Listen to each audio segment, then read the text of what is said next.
No one in the audience could have imagined what was about to happen.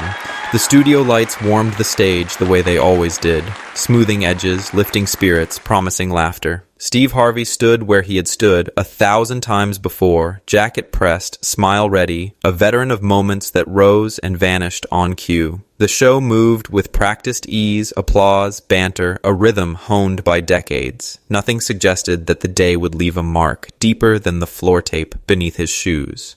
And yet, something hovered just beyond the script. It arrived as a pause no one called for, a breath held too long, a glance exchanged between producers that carried uncertainty instead of instruction. Somewhere in the middle rows, a boy sat with his hands folded, feet not quite touching the ground. 12 years old, too young to know how television devours moments, old enough to understand when a room needs courage.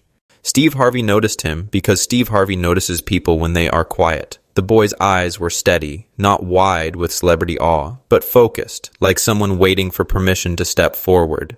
His clothes were simple, his posture careful, the kind of child who has learned not to take up too much space. When the camera brushed past him, he did not wave. He inhaled. The audience laughed at a joke that landed safely. Applause rose and fell. The band filled the air, but the boy remained still, carrying something fragile and heavy, the way children sometimes do when they've been asked to be strong too soon. Steve Harvey's career had weathered storms. The public knew the highlights, the success, the resilience, the grin that could disarm a room. They did not see the nights when doubt crept in quietly, when the pressure of carrying laughter for millions pressed against the chest. He had learned to keep moving, to let momentum outrun fear. Television rewards that instinct. It does not often reward stillness. This time, stillness found him. The boy raised his hand, not high, not demanding, just enough. A producer hesitated. The teleprompter rolled. Time nudged forward. And then Steve Harvey did something he had done before, but never lightly. He stopped. The studio shifted. You could feel it, the way attention tightens when the unexpected breaks through routine. Steve Harvey's gaze settled on the boy, not curious, not amused, present, the kind of attention that tells a child they are safe to speak. When the boy stood, the room softened around him. 12 years old, shoulders squared, voice thin at first, then steadier. He did not introduce himself with bravado. He spoke like someone carrying a message, not a performance. He spoke of a school fundraiser that failed, of a promise made to classmates who believed change could happen if someone dared to ask. He spoke of seeing Steve Harvey on television during a hard year, of hearing words that felt like a hand on the back, saying, "Keep going." There were no grand declarations yet, no numbers, just sincerity. The kind that disarms adults because it cannot be negotiated. Steve Harvey listened. His smile faded into something gentler. The audience leaned forward, breath sinking without realizing it. The cameras adjusted, catching moisture where laughter usually lived. A child was speaking to a man who had built his life on timing, and somehow the timing had become perfect. You could feel the room recognize it at once. This was no longer about a show. The boy's voice trembled when he explained why he was there, not to be seen, but to ask for help, not for himself alone, but for others whose names would never trend. He asked with the bravery of someone who knows rejection but hopes anyway. Steve Harvey's hand rested at his side, fingers still. Silence stretched, not awkward but reverent. In that silence, something larger than television leaned in. Careers are not often saved by children. Movements are not often sparked by voices this small. But sometimes, the smallest voices arrive carrying the heaviest truths. Steve Harvey stepped closer, not to the camera, to the boy. The applause did not come yet. It waited, as if the room understood that clapping too soon might break the spell. What followed would ripple far beyond the studio, into boardrooms and living rooms, into wallets and hearts, into a wave of generosity no one could have scripted.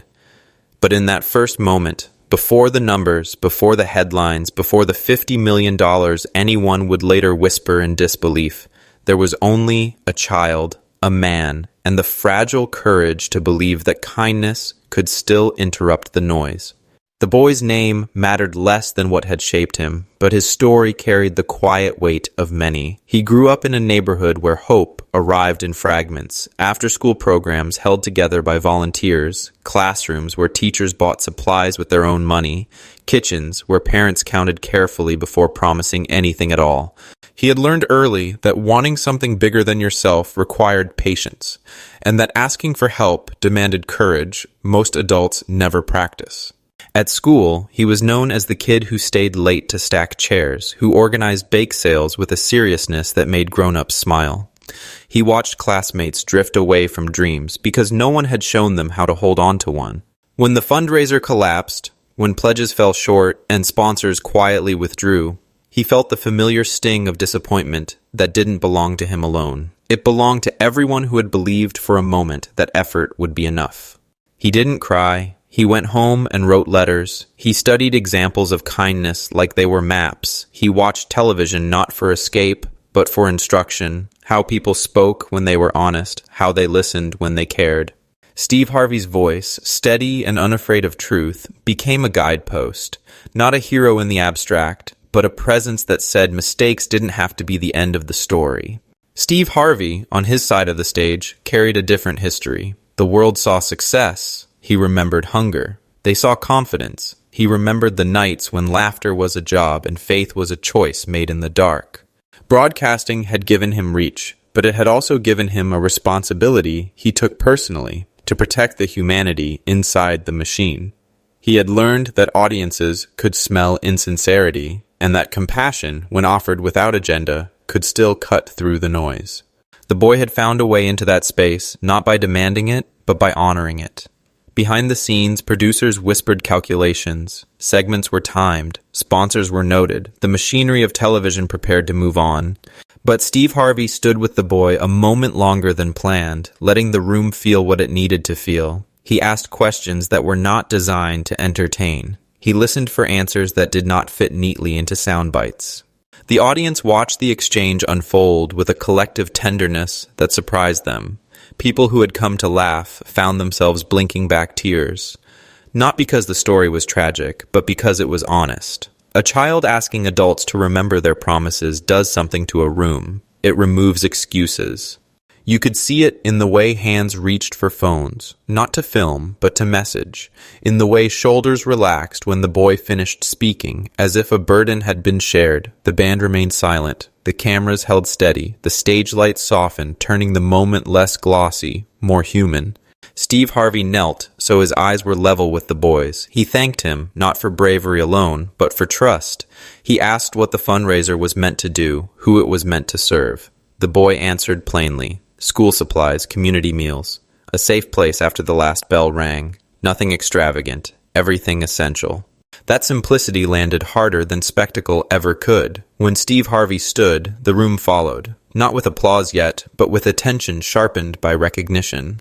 He spoke to the audience as if inviting them into a circle, rather than calling them to witness a performance. He reminded them, gently, that the measure of success is not applause, but what you do when someone needs help and you have the means to offer it.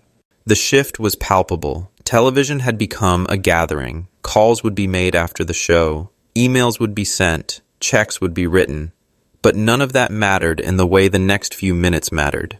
Steve Harvey pledged his support first, not as a challenge, not as charity theater, but as commitment. He asked the audience to join him, not in spectacle, but in action. The boy nodded, eyes shining but steady. He had asked. He had been heard. Somewhere beyond the studio walls, a story began to move. It would grow legs. It would find allies. It would expand beyond what anyone in that room could predict. And in the process, it would lift more than a fundraiser. It would remind a weary culture that generosity still multiplies when given a chance. For now, the boy returned to his seat, heart racing, unaware of the scale that would soon attach itself to his courage. Steve Harvey took his mark again, changed in a way that did not need announcing. The show resumed. But the moment lingered, like warmth after a long night. What happened next unfolded not with a single roar, but with a rising tide. The show finished taping the way it always did, credits rolling, applause swelling on cue, but the energy refused to settle.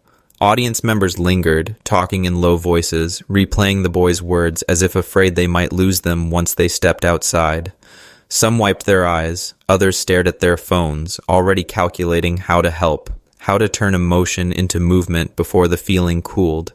Steve Harvey remained on stage long after the cameras powered down. He spoke quietly with producers, then with the boy and his family, careful not to overwhelm them with promises or pressure. He understood how quickly good intentions can become burdens when they arrive all at once. He made one thing clear: this would not be a moment that consumed a child. It would be a moment that protected him. By the time the episode aired, something extraordinary had already begun. Clips spread fast, but not in the usual way. They were shared without sarcasm, without outrage. Captions were simple. Watch this. Listen to him. This matters. People who had grown numb to virality felt something stir again. The boy's voice cut through timelines cluttered with noise, not because it was loud, but because it was sincere. Donations trickled in first, then they surged, $5, $10, $50. Messages accompanied them, parents explaining why they gave, teachers remembering classrooms just like his, former students recalling how one safe place after school had changed everything. Each gift carried a story, and together they formed a chorus. Steve Harvey matched contributions quietly at first, insisting the cause, not the gesture, remained the focus. But the numbers kept climbing, outpacing anyone's expectations. Local news picked it up, then national outlets. Interviews were requested. Steve Harvey declined most of them, choosing instead to amplify the fundraiser itself. He knew the difference between attention and impact. The boy watched it unfold from his living room, homework spread out beside him, the television flickering with updates he could barely process. Adults spoke in astonished tones. Neighbors knocked on the door. His parents held each other in disbelief. He felt proud, but also small in the face of something that had grown beyond him. Steve Harvey called to check in, his voice steady, grounding. He reminded the boy to breathe, to stay 12, to let the adults carry what had become too heavy. Within days, the fundraiser crossed milestones no one had dared to imagine. 1 million, 5, 10. The figures felt unreal, like numbers belonging to another world, but each zero represented something tangible: a meal served, a book purchased, a door kept open after dark. Then something else happened. Steve Harvey's own career, already successful, found new footing in the aftermath. Not because of ratings alone, but because the moment recentered what his presence on television meant. Viewers saw not just a host, but a steward, someone willing to stop the machine when humanity asked for space. Networks noticed, sponsors followed, not chasing sentiment, but alignment. Trust, once reinforced, compounds. The narrative shifted. Stories were written not about a celebrity saving the day, but about a child reminding adults who they were meant to be. Steve Harvey insisted on that framing every time. He spoke of listening, of learning, of how leadership sometimes looks like stepping aside and letting truth speak through smaller voices. By the time the total passed $50 million, the number stunned even those closest to the effort. It became a headline, then a symbol, proof that generosity still lives beneath the surface, waiting for permission. The funds were distributed carefully, transparently, guided by the very values the boy had named on stage. Schools were strengthened, programs expanded, futures widened. The boy visited one of the centers months later, standing in a room filled with laughter and color. Children ran past him, unaware of the chain reaction he had sparked. He smiled, not with pride, but with relief. This was what he had hoped for, nothing more. Steve Harvey stood nearby, hands in his pockets, watching. He did not speak. He didn't need to. The moment had grown into something self-sustaining. His role now was witness, guardian of a lesson he would carry forward. In that studio, months earlier, time had slowed to a hush. Now it raced outward, touching lives that would never know the boy's name, only the doors that stayed open because he asked a room to care. The studio never felt the same to Steve Harvey after that, not because of the applause or the headlines, but because he had watched something rare take shape in real time, healing born not from spectacle, but from attention, from the simple act of stopping long enough to let a child finish a sentence. In the weeks that followed, Steve Harvey changed the way he moved through his work. The jokes still came, the laughter still landed, but there was more space now, space for pauses, for stories that didn't fit neatly into a segment. He had seen what happens when television listens instead of rushes. He wasn't interested in going back. The boy's life, carefully shielded from the noise, settled into a new rhythm. School first, friends, basketball after homework. The world wanted interviews, but Steve Harvey helped draw boundaries that felt like protection, not limitation. The child was allowed to remain a child. That was the greatest gift. When they met again, it wasn't on a stage. It was in a quiet room with natural light, the kind that doesn't demand anything from you. Steve Harvey spoke to the boy the way he spoke to his own children, with warmth, with expectation, with trust. He thanked him again, not for raising money, but for reminding adults that leadership often arrives without credentials. The boy listened, absorbing the words without ceremony. He didn't see himself as extraordinary. He saw a problem and asked a question. That humility stayed with him. It would shape him long after the cameras had turned away. Healing rippled outward. Communities that had received funding began to report changes that numbers alone could not capture. Attendance improved, teachers stayed longer, parents felt less alone, children learned what it meant to be noticed. Each success carried the imprint of that original moment, a child standing up, a man choosing to listen. Steve Harvey visited some of those places quietly. No press, no speeches. He shook hands, listened to stories, let people tell him what the funds had meant. He learned again what he had always known, but sometimes forgotten, that dignity multiplies when offered without conditions. There were moments when the weight of it all caught up to him. Late nights when he thought about how close the moment had come to passing unnoticed. How easily the show could have moved on. He felt gratitude, not for the outcome, but for the instinct that had told him to stop, to trust stillness over schedule.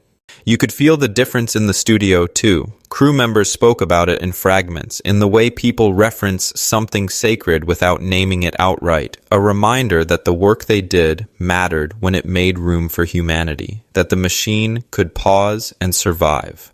The boy grew taller, his voice deepened. The fundraiser became an organization with systems and safeguards, designed to outlast the moment that birthed it. He remained involved, but not burdened. He learned about responsibility, about asking for help when the work grew bigger than one person. He learned that leadership does not mean carrying everything alone. Steve Harvey remained a steady presence, not a savior, a witness, a supporter, a reminder that the truest form of mentorship is presence without ownership. Healing, in the end, did not look like celebration. It looked like sustainability, like communities no longer bracing for collapse, like children laughing in rooms that stayed open after dark, like a host who remembered why he had chosen this life, to connect, not just entertain. The studio lights continued to shine. Episodes aired. Ratings rose and fell, but beneath the routine, something permanent had settled in, a knowing that sometimes the most important thing a person can do is notice who has been quiet for too long and invite them to speak. Years later, people would still ask when it happened, when the moment turned from television into something larger. Some pointed to the episode, others to the fundraiser crossing 50 million. But those closest to the story knew the truth. The real turning point was quieter. It lived in the choice to listen. The boy grew into his teens with a steady sense of purpose, not because the world had applauded him, but because he had seen what was possible when courage met compassion. He never chased the spotlight. He didn't need to. He had learned early that influence is not about being seen, it's about what changes because you spoke. The organization he helped spark continued to grow, guided by people who remembered the original ask. No extravagance, no ego, just needs met where they existed. Communities once described as at risk began describing themselves differently. Words matter. They shape futures. The boy understood that, even if he never said it out loud. Steve Harvey watched all of this with a quiet pride that didn't seek credit. He knew his role had been small but essential, like holding a door open long enough for someone else to walk through. His career, once measured in ratings and longevity, had been reframed by that single decision to stop, to kneel, to listen. People sometimes asked if the boy had saved his career, Steve Harvey never corrected them, because saving is not always about rescue. Sometimes it's about reminder, about being brought back to what mattered before the noise got loud. The moment had sharpened his purpose.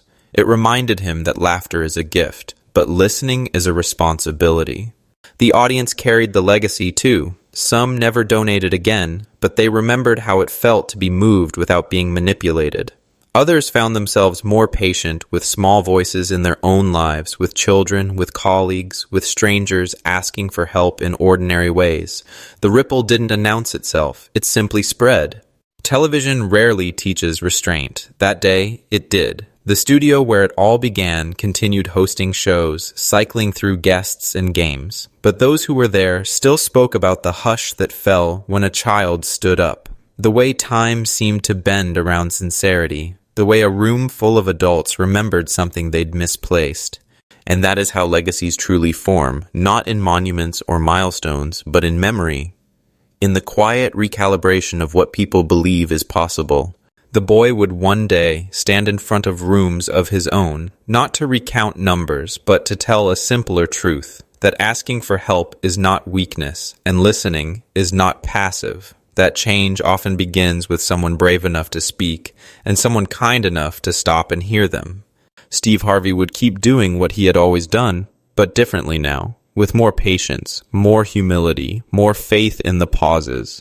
He had seen how quickly a moment could open a door the world didn't know it needed. Sometimes television doesn't just entertain, it heals.